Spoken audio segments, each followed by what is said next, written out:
Welcome to the Big Biz Show. Taking care of business. You want fast-talking, hard-hitting discussions on business and finance? Maybe with a barroom slant and some really salty peanuts? We're not counting calories. We're counting cash. Before we get to the man with the financial plan, meet the money team. Costa, Mary, now Captain Finance himself, Sully. From the Loft 100 studios in sunny Southern California. Of course, it is the Big Biz Show. Wherever you're watching, wherever you're listening, we're certainly glad that you are along for the ride today. And as we like to say here in these here parts, no one has ever said it. Howdy to ya. Oh my God, it's like we have a studio audience. It's awesome. Look at him, Sully, just embracing it. Embracing it. The crickets are even saying.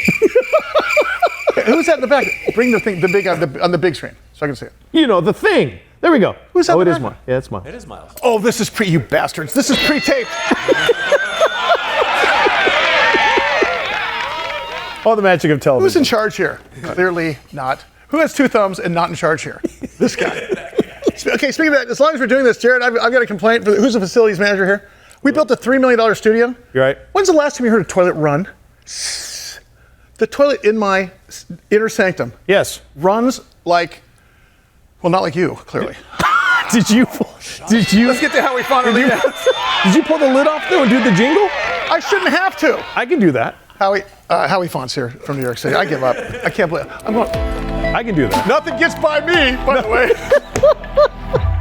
Howard, good to see you. Good to see you. Talk about the Fed chair. What's going on with the Fed and the Fed chair? No kidding. Can I bring one more time, as I always do, and get on my soapbox? Please. The Federal Reserve is not a federal organization. It is overseen by Congress. Its jobs are to keep interest rates low, maximum employment, and prices stable. Okay. No one actually knows who owns the Fed. It's highly suspected that the banks that use the Fed own the Fed, but nobody knows in what percentage. Here's how the Fed works, by the way. When you hear the interest rate drop by 10 basis points, which is 1/4 of 1% or something like that, it means that the discount window where banks borrow money. Okay. Yep. Now remember, how many years were we at zero? Right? Remember the interest rates were zero and we were getting mortgages at the threes? So how about this? How about being able to, as a bank, borrow money from the Fed, Okay. loan it out for mortgages at 8 or 7 or 6, cars at 19. Let's say, so your mortgage... Mortgages were at like 2. Oh, no, but still, let's talk about today. You're borrowing it at 6. Yeah. No, you're borrowing it at 2. You're charging 8 for mortgages, 15 for cars, and 21 for credit cards. Yeah. That's a good gig if you can get it. It is a scam. Go buy the book, The Creature from Jekyll Island. It's a bathroom read.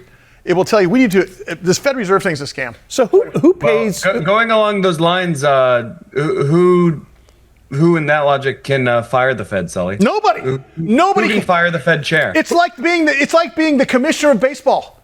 Yeah. You're a nationally recognized sports. You work at the pleasure of the owners. So let me ask you this: in baseball, can the baseball commissioner be fired? Going back to the Black Sox back in what, 1924? Right. Only if all the owners get together and say we want a new commissioner. So in other words, that's interesting because there's no owners that can get together and fire. I mean, the banks that own the Fed, they think, right, Sully? Listen, it's highly suspected. Yeah, but it's highly suspected that the major banks who use the Fed own the Fed. Well, do they pay Powell? I mean, is that where his salary comes from? Powell, yeah. No, but or is he a Fed federal is one employee? of the most profitable corporations on the planet. If it not is. the It's most. like the NCAA. It's like the NFL. And the point is that it's supposed to stabilize our prices and do monetary policy, and it's supposed to have a disinterested third party sort of approach. But you know who it was put together by? The Rockefellers, the Vanderbilts. Name another big name. Yeah, I mean it's probably the best worst system we've got. But the issue right now is that the administration and the chair are kind of butting heads over interest rates. President Trump wants them lower, right? And he's willing to take pot shots at Powell to try and make that happen. Here's Jerome Powell. Of all the Fed chairs, going back to Mr. Potato Head, Carnegie's before Ben Bernanke, yeah, and before Barbara Bush. She looked like Barbara Bush. Janet Yellen. Yeah, I love about Powell is that he's an academic. Number one. Number two, he's making up for transitory. Remember the word transitory during COVID? Yes. He's making up for that, so he's going to keep interest rates stable for a second. Okay. And Donald Trump wants to dial him down as if he dials him down, stock market goes up. Howie, you'll see in a second. There you go. Big Biz Show coming up. Keep it here. Loft 100 Studios, the Big Biz Show, and our affiliates and our hosts are not registered investment advisors or broker-dealers. Our show hosts make no commitment that the purchase of securities of companies profiled or otherwise mentioned in our programming are suitable or advisable for any person, or that an investment in such securities will be profitable in general. Given the nature of the company's profile and the lack of an active trading market for the securities, investing is highly speculative and carries a certain high degree of risk. We profile selected publicly traded and privately held companies on our program. Most of these companies that we profile have provided compensation to Loft 100 Studios and its hosts for the profile coverage. From time to time, we sell shares of the companies profiled in the open market that we receive as compensation for coverage of client companies. But never sell stocks if we are speaking about interviewing or covering a public company who has paid compensation. Specific questions on compensation can be obtained by contacting producer at sullyandgroup.com. Listeners should verify all claims and do their own due diligence before investing in any securities mentioned on this program. Investing in securities is speculative and carries a high degree of risk. We encourage our investors to invest carefully and read the investor information available at the websites on the Securities and Exchange Commission at sec.gov and or the Financial Industry Regulatory Authority, FINRA, at www.finra.org. I like it. Hey, is that a rescue plane? Biz Show. We are live from the Loft 100 Studios in Southern California. That is the Day Trader Trio. How he's all flustered. Simply call them the best in the business. Back here at the bar, it is Costa. And a big old call me later. I mean, howdy to you. And a big old howdy to you. And it is Sully. Hey, Mike. Hey, buddy. Oh, no. No. Come on. No. Can I ask you why the band's applauding you? Because we just do such great work in and out every single day. Great work. Well, we know that's not the case. Wow. I'm so glad to have our next guest again because we had a good chance to talk to him. We had a chance to talk to him back in January. Yep. And of course, he's the CEO of a publicly traded company, a really impressive publicly traded company. And I'm so glad to have him back because it was a great story, and the story moves on, and everything he said was going to happen happens. Who do we got coming up? Mr. Ron Cooper, the Chief Executive Officer of enGene. Their ticker symbol is ENGN, and it's our pleasure to welcome him back to the Big Biz Show. Ron, how you doing? It's been too long. Hey, I'm doing fantastic. Great to be back. Thanks for having me again. Hey, listen, I want to talk to you about I want to get right to the latest press release that came out here about you've got some leadership coming in here, and there's also the ARMAT designation. So just catch us up. For the people that don't know you before, give a quick overview and then catch us up on what's going on, because you're moving and shaking kind of like you said you were going to be. The mid-year you thought was going to be a pretty pivotal point. It's certainly turning out to be. Yeah, we're rocking and rolling over here at enGene. Our lead asset, detalimogene, an investigational agent in non-muscle invasive bladder cancer, where there's a huge unmet medical need, is really progressing, and we think it's going to be a first-in-class, real practical innovation. But around the company, we've had some really great news recently. The FDA gave us the designation of ARMAT, which is the Regenerative Medicine Advanced Therapy designation. And what that is a designation which says, look, this is a pretty serious disease, high unmet medical need. And because it's a serious disease with a high unmet medical need, the FDA is going to engage with us much more so, provide us feedback, provide us greater access, and access to some special programs as well. So we're really excited about that designation. I think it shows that we're making a lot of progress on multiple fronts, the clinical front, the organizational front, but also in this case here on the regulatory front as well.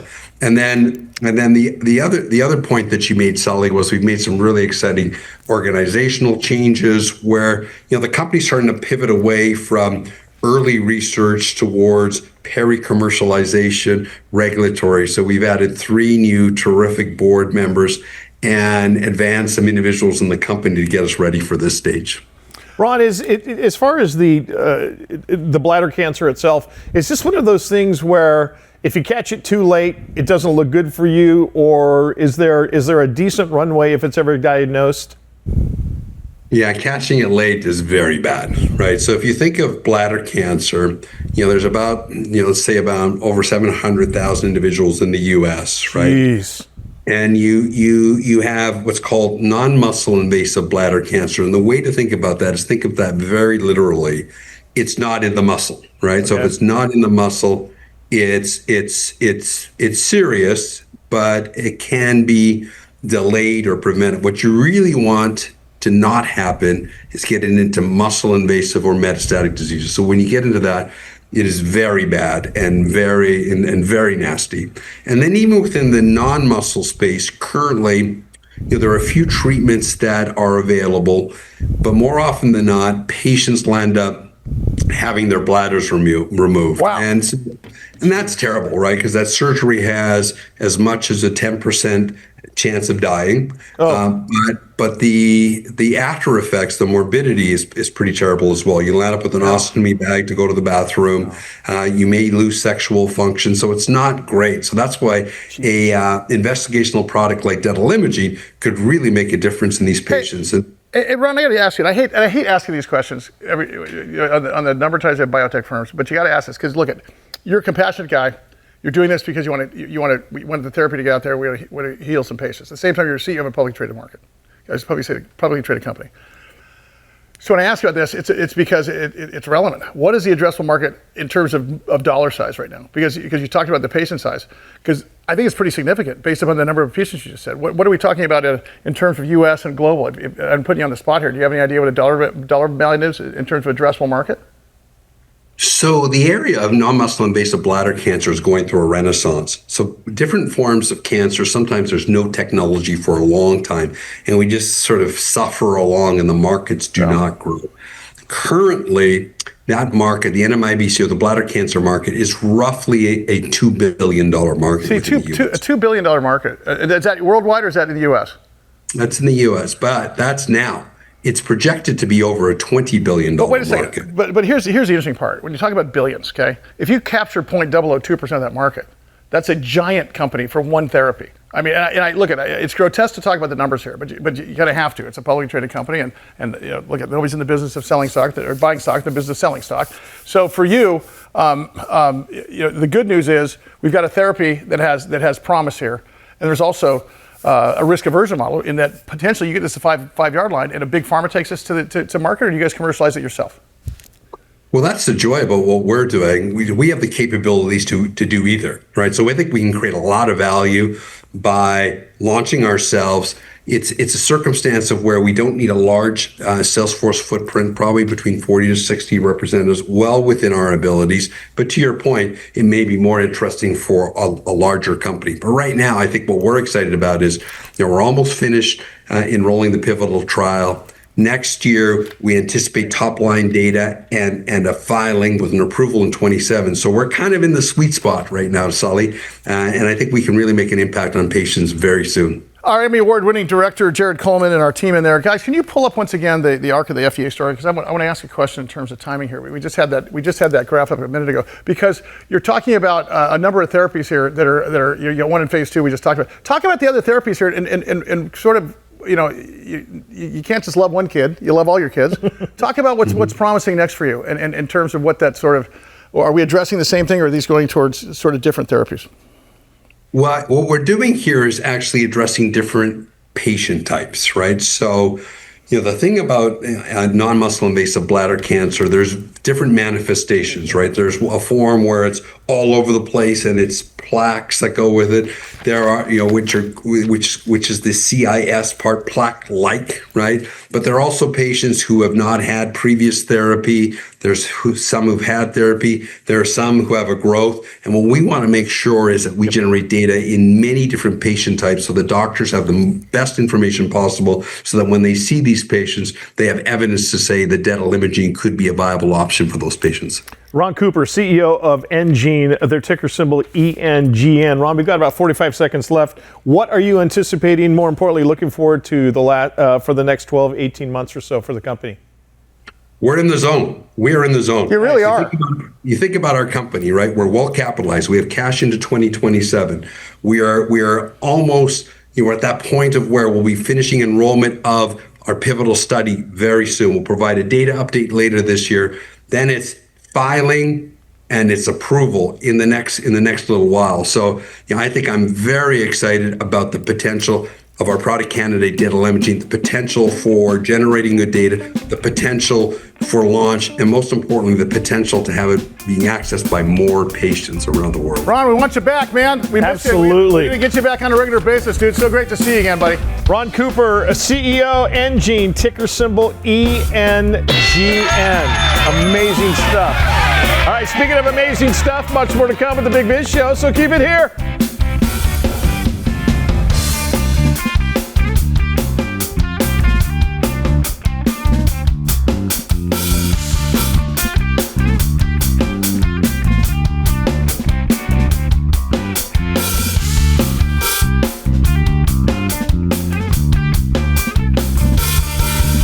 It is the Big Biz Show, live from the Loft 100 studios, wherever you're watching, wherever you're listening. We appreciate you being along for the ride. Brief introductions, that is the Day Trader Trio right up there on stage. That's 30% of the Sullivan Band. The world famous Sullivan Band. Yeah. Back here, Costa and Sully. Ooh, you didn't even. It's telepathically. Pick that back up. No, watch. Watch me.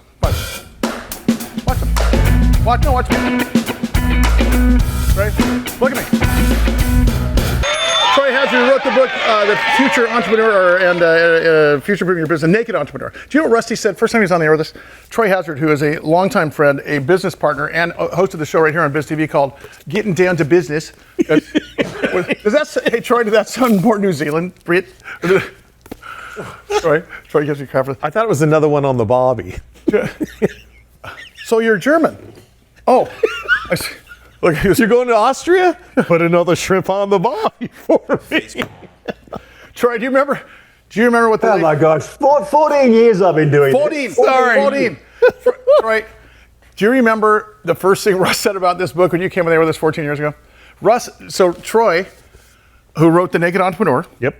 It's called A Millionaire's Journey from Fear to True Wealth. He was a radio personality down Australasia. By the way, where Outback Steakhouse comes from. Oh. They have authentic Australian food, including flume and onions. They're grown on the side of the road up in Brisbane. Just wild. Russ did two things the first time he was on the air with us. He said, "It looks like you have gas and riding a skateboard." Do you remember that? And I can't ride a skateboard, but I do have gas. And then we wrapped up the interview. I said this story before, where Troy says, "When you have to go and you got to pay," and Russ says, "Did you say to pay?" Oh my gosh. Never gets old. Hey, God bless his heart. I miss you. I miss Dom. I miss the girls. I can't. The girls. I remember the girls came on television when they were 0 years old. How old are your kids now? 14 and 12. We dropped them off to summer camp again only a couple of days ago. Did you know I dropped off to summer camp? Same reason I gave my girls Dramamine when they got in the car. Hey, look, let's talk about this. America's forgotten how to sell. It's part of what you and I talk about. By the way, Troy Hazard, troyhazard.com, one of the biggest keynote speakers in the country. The reason Troy and I have been together for a long time is Troy has a belief that he runs his life the way he wants to run his life, but he also has a plan every year, and he really does a plan starting in about October, September coming up. And it's a living business plan for what he and his wife want to do with the world and what they're in. Selling is a big piece of this thing, and you're talking about the fact that the 14 companies that you've owned, you've hired so many salespeople and everything else. What was your wake-up call? You're going to move to Florida, get off the beach, or get on the beach and stop with you serve as a board member, you serve as a chairman now, but what was the wake-up call for you? Look, I think everyone's got lazy.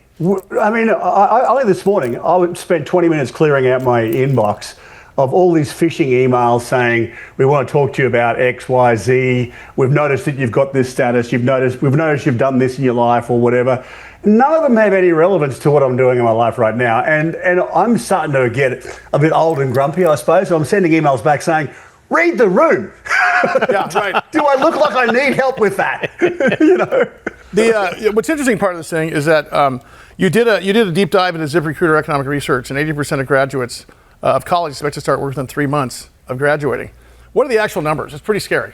Well, here's the thing. Just like that, I think they come out a little bit arrogant, a little bit lazy, and the statistics are that in the recent survey that ZipRecruiter did, they said that 83% of graduates expected to get a job in the first 3 months, when in fact only 38% of them found a job last year in the first 3 months of being graduated. So what we're seeing is a total disconnect between expectations and actually getting off your bum and going do something about this. Now, wait a second. Okay, I know what you're saying, because as the millennial forces are sitting in their parents' basement looking at their faded Hope and Change poster on the wall because they haven't gone out. My question is this because they're not going out and trying to get jobs, or is it because the economic environment is just not hiring?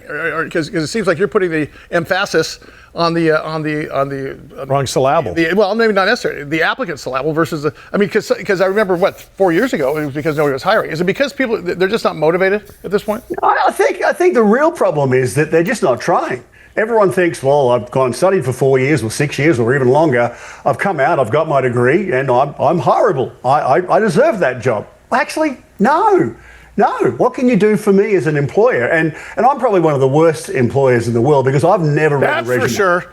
I don't read resumes. I'm going to employ you on who you are. But I think, if I could name 3 taglines for you, Troy, one of them is just do something. Is one of your taglines, right? Mm-hmm. The other thing is, nothing ever changes unless you change it. Would be another tagline of yours. And I think the other thing is, common sense is not that common. I think I've known you for 15 years. I think that those are through your premises. Let me ask you something. In terms of getting out there because we're talking about college graduates coming out, and it's happening even as we speak here. In the middle of July, there's still commencement speeches. Can you talk about the interview tips for college grads and for anybody? Because I think that's a big piece of this thing, because we're hearing every day that people are bringing people back in the workplace. It's not just for graduates, for everybody. Talk about that a little bit. Well, look, I really am your hardest marker as an employer because I don't read resumes. It drives my guys nuts that I don't read them, but I don't want to. I don't waste my time on that because no one has a bad one. No one says, I'm really good at this, I'm really good at this, but I suck at that. It's like a face, it's like a social media profile. Hey, gained 12 pounds today. Exactly. Went bankrupt last week. If you're preparing for this moment in time for a potential job, know your resume by heart. Because I'm going to sit there, I'm going to say, I haven't even looked at it. Tell me about yourself. And your ability to sell yourself to me is going to give me the confidence that you can sell stuff to others in my business and help my business to get where it needs to go. Because if you can't do that, then you're already behind the game. I know. So I expect you to come in with that confidence to be able to show me that you know stuff, but don't be arrogant about the fact that you've got this great degree and that therefore you deserve a job. You've always said dress for who you want to be. I'm going to start wearing freaking board shorts and no shirt. There you go. Because I want to be on the beach like you. I think that's Troy Hazard's with us. TroyHazard.com is his website. Troy, what about the people that they do everything to break down the walls you've put up, so to keep yourself insulated from having to read those resumes, but that one person busts through? Do you look at that and think, okay, now this is somebody I want on my team because they didn't stop at anything and they found me? That's a great question. Is it also the same thing? Or is it just like it's kismet? It just happens. You just realize the squeaky wheel, right? Yeah, I want a guy or a girl that sits in front of me and knows as much about me that I haven't got to give them the information. I want them to talk about some of the things we've done as a business, some of the things I might have done as a leader, and have that knowledge that they've done their homework. I do it. I'm 62 years of age. I walk into every meeting researching every single person in that room. Oh, you had to put that in my face. Where they've been. You had to put that in my face. Thanks, pal. 65. Let me tell you one last thing. Troy and I have talked about this a long time ago. I finally did it, by the way. I bought myself a 1958 typewriter, Olympus. Oh my God. I got, and for the real special people in my life, which is why none of you in the room have gotten one, I type a note out. And the thank you note thing is so important in terms of, and we're not talking about email, in my opinion, Troy. I think it's something different. Well, it is, because again, if I've taken the time to spend time to interview you about a role that we're trying to fill, then I expect that after that meeting, you're going to send me a note and say thanks. But I don't want a text, I don't want an email, I want you to send me a note. Take the time. If I send me a FedEx with a $5 coupon for Subway, is that going to have a Jelly of the Month Club? I'm not going to do it. No. I love you, brother. Helicopter lunch in Sonoma or something. Love to you and Dom. See you soon. Troy Hazard, the naked entrepreneur, a millionaire's journey from fear to true wealth. And of course, future-proofing your business is That's latest right. book. TroyHazard.com. All right, keep it right here. Much more to come to the Big Biz Show. Do not go anywhere. We roll on from the Loft 100 studios in sunny, beautiful, awesome Southern California. Speaking of beautiful and awesome, that is the Day Trader Trio. You're looking at them right now on live television. Back here at the bar, it is Costa, it is Sully. It's Dan Negroni. And it is one of our favorite guests, Mr. Dan Negroni. Chasing relevance. I was I don't call anybody else Dan Negroni. Let me bring you back to a gentler time. 10 miles long. I have his book. The year was 1980. Oof. Wow. I was big in the 80s. Now I'm big and I'm 80. A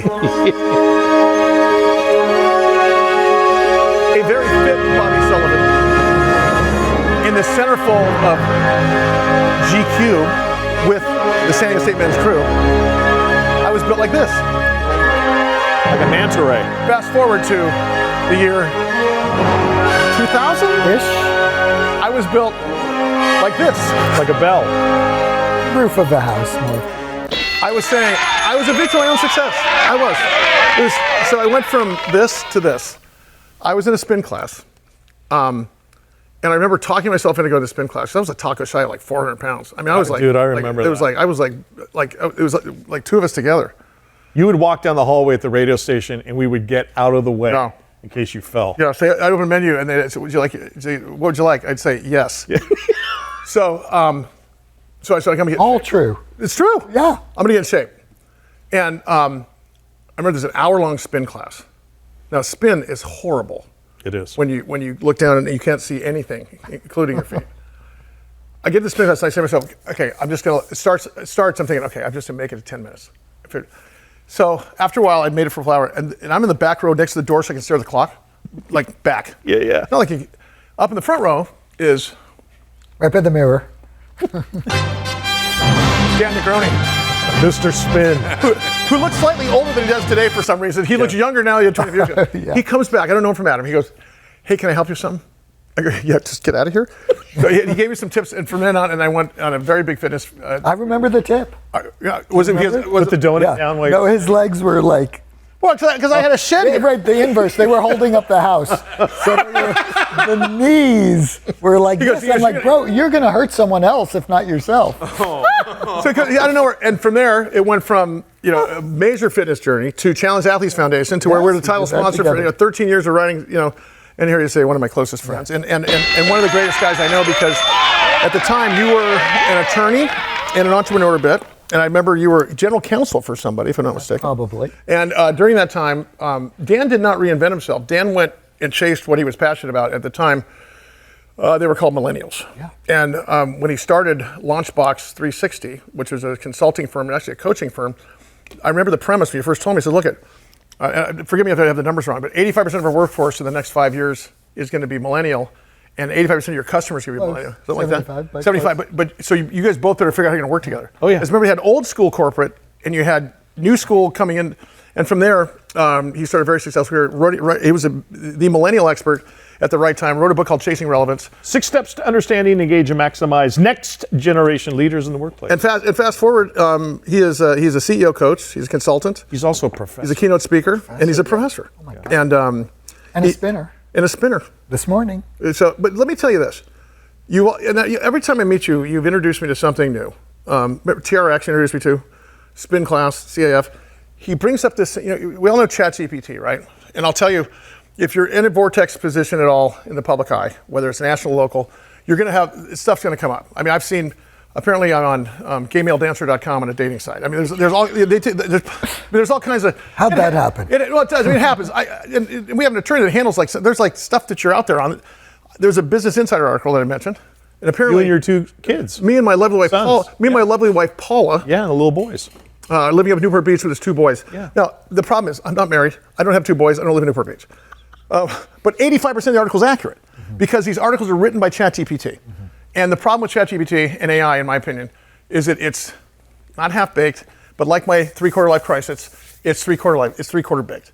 Now, if you think in terms of we're almost there, it means that in the next 5 years, there's going to be a confluence of human plus AI. Yeah. And that's what we're going to talk about today. No, I think so. First of all, on ChatGPT, garbage in, garbage out. So if the person sucks, technical term there, to put in garbage, then you're going to get garbage out, which is why your article was not accurate. Right, let me land the plane.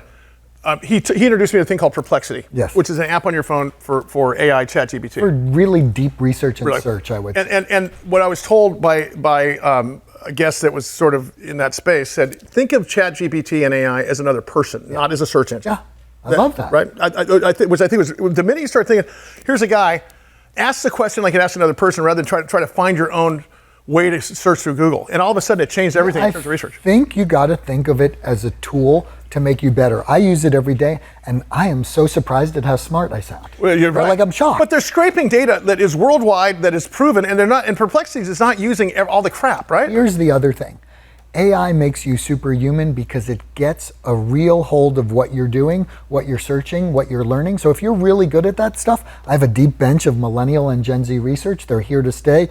The modern workplace is broken. We know all that stuff. It learns all that stuff. And then it takes that, plus what I'm doing with AI with Marley, and it spits it back. And then asks you, do you have a follow-up question to make itself smart? Yes, and I actually have a very interesting relationship with it. I'm like, no, you didn't answer the first question right. Can you answer the first question? This was wrong, this was wrong, this was wrong. And it will tell you back, I'm sorry, I didn't do enough research. Love scolding it. It's so much fun. But the point is, that's how it's making itself better. And I think, and it's almost learning, like Wikipedia finally got, where they didn't just let everybody add to a Wikipedia profile, that they wanted attribution. This thing is accepting attribution and accepting accountability. It learns. It does. They say that self-driving vehicles will overall be safer because it takes out the human element.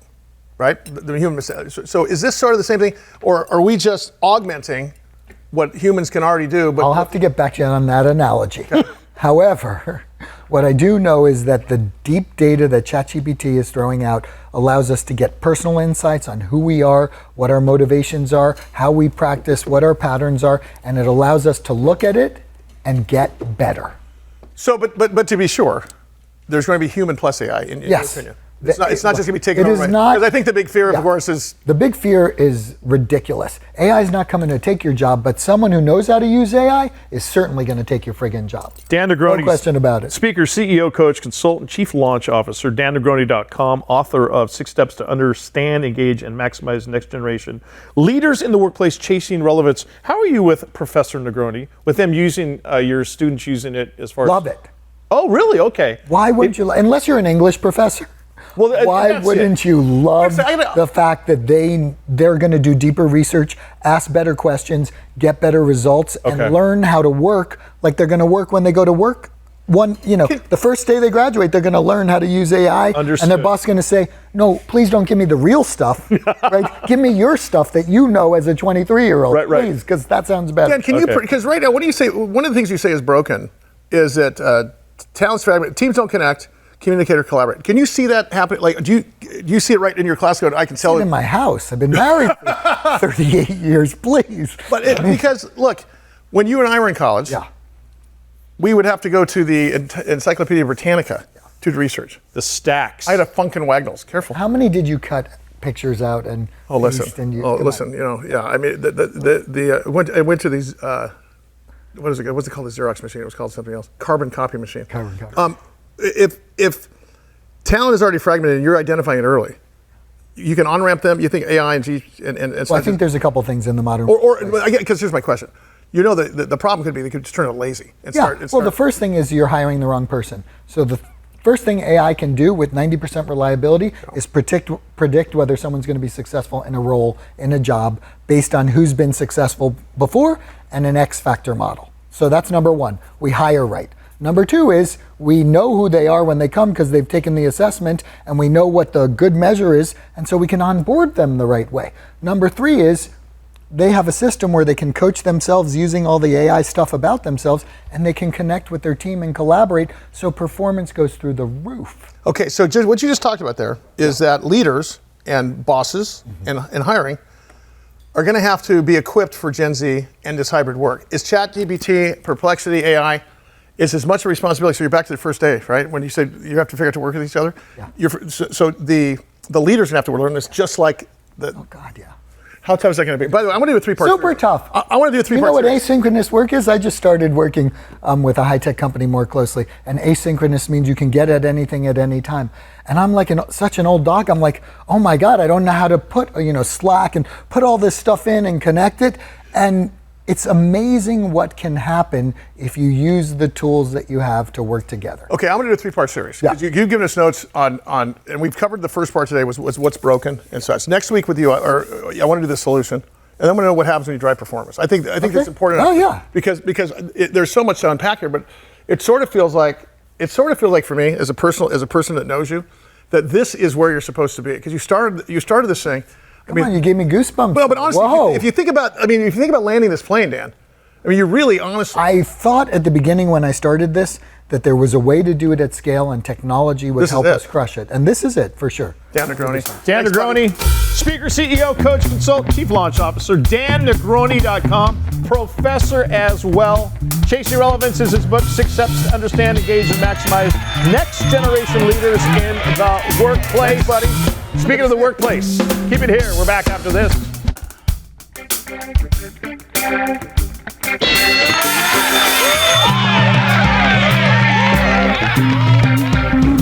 In over 175 countries, all the ships at sea on the American Forces Network, as we always say. No, we don't. Nobody says it. No one has ever said this in the history of music or television. All right. A big old howdy to you, everybody out there.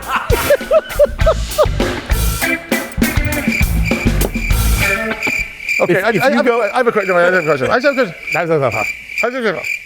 Has anybody ever heard the term a big old hat? Like we always say, this show's been on the air on radio for 35 years.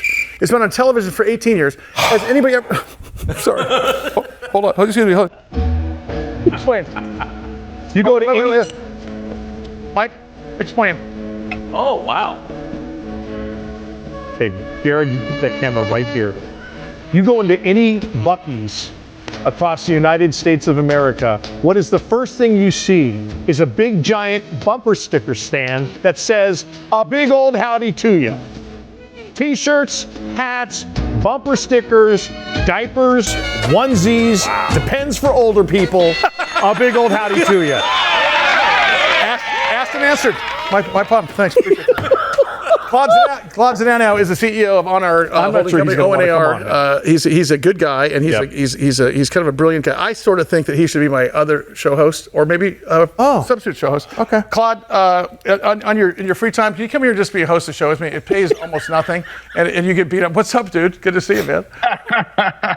Sounds good. You got it. Happy to come in. I got a question for you about your ONAR Labs marketing technology, because I had a couple of emails last time you were on the air. And you guys are kind of doing an overlay on marketing and such that no one's seen before. Can you talk about kind of what the whole premise is of what makes you guys bigger, better, faster, stronger? Yeah. So ONAR Labs really is our technology division of the business. So what we do is, at simply said, I said this before on the show, look, we help people sell stuff online, generate revenue online, right? That's the holistic what we do. And we do that through digital advertising. But as it relates to ONAR Labs, the specific focus is actually using technology that we either develop or co-develop or acquire to do what we do better, right? So we recently, this past Thursday, announced an acquisition of a company called Retina AI. And basically they're predictive technology that helps us basically gauge lifetime customer value before we're actually spending money on advertising, trying to find those customers, right? So what is that end result? Better use of our clients' dollars when they're advertising to potential customers. So that's just one example. Isn't part of this talk about cross-selling? Cross-selling and upselling are two big things that you talk about. And I think almost bigger revenue sometimes is for cross-selling and upselling the original agreement, correct? Talk about that, because you're hitting this straight on. You're sort of the tip of the spear for this. Yeah, well, look, the interesting thing about digital advertising holistically is that, people think of it mostly as Google pay-per-click, right? Google was the godfather of online advertising in many ways, right? And then you had Facebook, which became Meta and Instagram. But the reality of today's world is that we have a growing amount of places to advertise more than ever before, right? You go to Home Depot's website, they're selling advertisements to brands who want to advertise and promote, right? So there's hundreds of places you can advertise that never existed before. So we work in a lot of ways to help growth stage brands and companies navigate that ecosystem of now you don't just advertise on 1 or 2 different advertising platforms. You might be on 10, 15, 20 different advertising platforms. How do you do that effectively, efficiently? How are you understanding that data, your targeting, and actually creating a result that generates revenue for you? And that's really what we're focused at. Claude, I remember about 3 years ago, sort of dipping our toe into, and I think it was for the music part of our business, doing advertising on Facebook, Google, and Instagram. And what we realized is you can't just throw money at this thing because you have to be. I guess if you threw $35,000 in advertising in one day, you're not necessarily going to get anything out of it unless you can prove to these companies that you're a trusted advertiser. It's a very prescriptive way to do this, correct? I mean, it's not, the average bear can't just figure this out, which is a company like yours and technology like yours is important because I can tell you, we still spend $3 a day, even if we're not advertising, just to maintain the consistency. Because when you do advertise, there's some sort of algorithm within those 3 platforms that wants you to be a trusted advertiser before they let you get there. And I think that's probably because they're worried about fraud and so on and so forth. How prescriptive is the advertising sort of game in terms of digital advertising versus just throwing money at a classified ad or a TV ad or a terrestrial ad?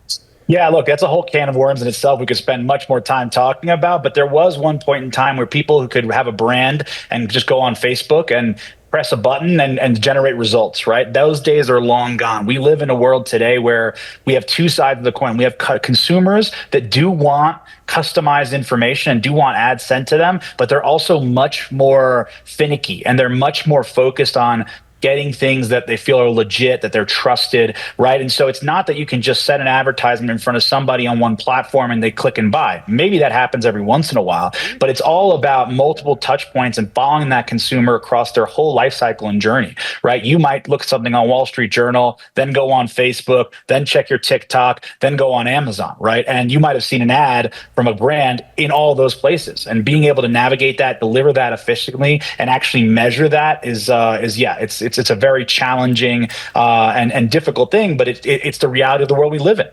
Claude Zdanow, soon to be new co-host of the Big Biz Show, also the CEO of ONAR Holding Corporation, their ticker symbol ONAR. Claude, that was my point. It used to be we'd hear the complaint, it's so hard to get the commercial or the advertisement, whatever it is, in front of this younger generation now that's everywhere. But it's younger generation? Yeah. Is that what the young kids generation? Pretty much, the hip 1970 call, they want their shag carpet back. Yeah, but is it actually easier now? Because you just said, I think the key phrase is touch points.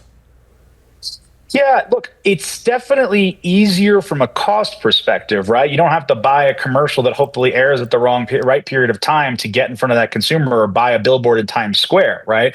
But it is, while it's much more sniper focused, right, in terms of doing it, there's also a lot more noise. Noise is the big thing. There's tons of brands advertising. There's traffic, tons of fragmentation. It's traffic, correct? Yeah, exactly right. So you have to cut through that noise, and that's the real challenge, right? Getting the people at the right time, right place, with the right product they actually want to buy. Hey, I got about a minute and a half left here. I want to talk about 2 things.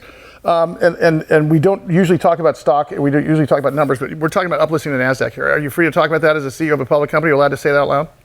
I can say that is our goal. We are not there yet, and we have not put out any guidance or information about that. But I can say that is a goal for us as a company. Yes. Number 2, your IQST partnership. Talk about that, because there's something in the air that says you're about to do something very big. I know that IQST is something that would make you guys bigger, better, faster, stronger, and maybe cheaper in terms of service related. Talk about that. Yes, what I can tell you about that is not what I can tell you about that and be careful about is basically just saying, look, IQST is very focused on their technology development. We're very focused on our technology development, especially in the world of AI. And so there's a lot of things in the works around what that might mean for the 2 businesses. Claude Zdanow, Chief Executive Officer, easy for me to say, ONAR, ONAR Holding Corporation, ticker symbol ONAR. Claude, we need you back again soon, man. Good stuff. Hope it was good stuff for you out there, because this is the end of the Big Biz Show for today. We'll see you very soon. And a big old howdy to you. And a big old howdy to you.